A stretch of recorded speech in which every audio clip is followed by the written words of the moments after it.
And so before conception, the parents of every child, whether they are aware of it or not, in their outer consciousness, have agreed at inner levels to receive that soul. If they have not agreed, they have been made aware that it is their karma to have that soul. Sometimes parents, seeing that this is a responsibility they must carry out, do not agree to sponsor the child because they are not willing to submit to the law of God. Often this is because their teachers, pastors, ministers, and rabbis have been wanting in the great knowledge of these cycles of life and have not been able to teach them, have not taught them that if they do not fulfill the calling to bear life now, that they will be in a sense aborting their life plan and its cycles. So in resisting that assignment, even though they may need to have that child, they both have karma with him or with her. They place themselves in a more difficult karma-making circumstance because sometime, somewhere, they will yet have to bear that child. When two people block their opportunity to balance karma by aborting a child they have conceived, they will find that they cannot go on with their own divine plan.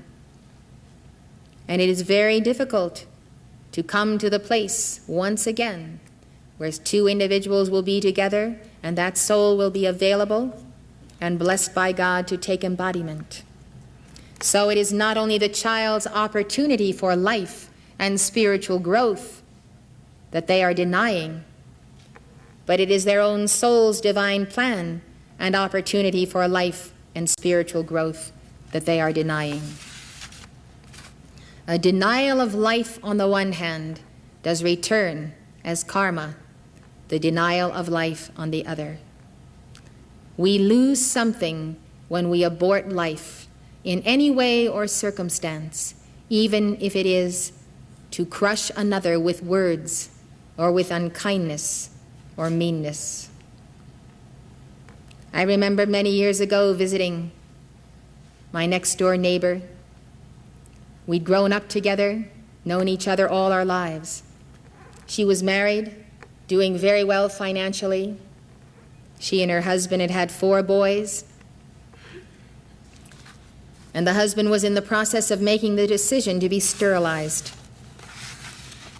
I saw a beautiful girl, a child who was to be born through them in their auras. As I visited with them, I suggested very strongly that if they would have just one more child, they would have a girl and complete their family. They were adamant and were not to be convinced. He was sterilized, and they did not bring forth that child that they should have brought forth in this life. Interestingly enough, they both came from very large families. So I looked at this beautiful little girl some months later, and I realized that she would not be born to them in their present life. And I saw the lines of karma whereby that couple would have to reincarnate again in order to give birth to that child. This is why, under certain lines of planning and birth control methods, it is wise to respect the opportunity that God gives us to bear children and to rejoice in the opportunity of giving life to those from whom sometime, somewhere, we may have taken life. This is the great joy and purpose of marriage, of bringing forth children who can carry on in their mission, even as through them we are allowed to fulfill our mission. Children, of course, do not always represent karmic debts that we are paying off. But often, and more often, it is the case. Some parents who have already had children and have balanced the karma that they are intended to balance in this life through childbearing may then be chosen by God to bring forth children with whom they have no negative karma, but on whose behalf they are given the opportunity to bring them forth. And these may be highly gifted children who may make a great contribution to society by bringing back their past attainment with them. The preceding lecture was given by Elizabeth Clare Prophet, world-renowned author and spiritual teacher. The Summit Lighthouse is an international spiritual organization dedicated to universal enlightenment. Founded in 1958, the Summit Lighthouse has been a beacon of truth to thousands worldwide and a leader in New Thought spirituality. The preceding program has been brought to you by the Summit Lighthouse. For more information, call 1-800-245-5445 or visit our website at www.tsl.org.